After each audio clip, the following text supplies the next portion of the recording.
Hola, som la Marina. El Lian? I la Georgina, i som alumnes del primer de batxillerat que fa 4 o 5 anys també estàvem a primer d'ESO com els vostres fills i teníem els nostres propis alumnes guia.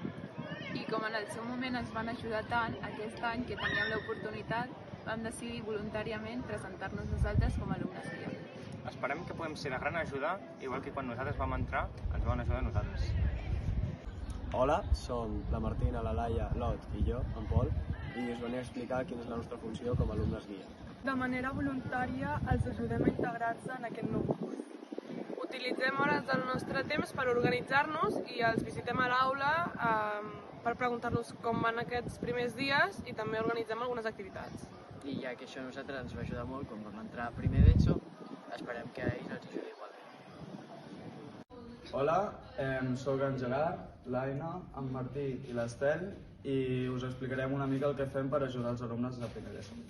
Hem dedicat una de les sessions a ensenyar-los a obrir els armariets perquè és una cosa que a vegades els fa patir perquè s'hi suen les mans, no saben com guardar les coses i els hem ensenyat a obrir els armariets.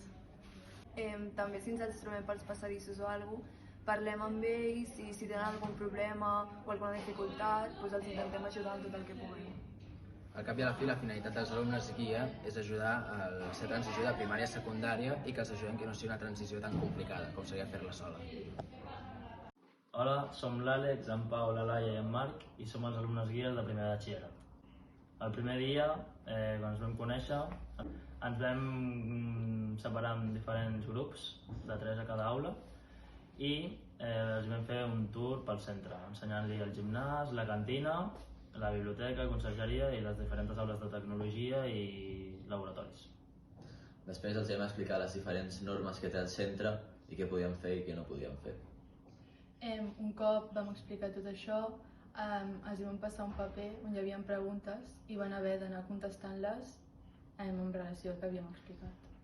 La nostra tasca és assegurar-nos que els estudiants tenen una bona integració secundària i que poden ser supervisats i si tenen algun dubte ens ho puguin consultar.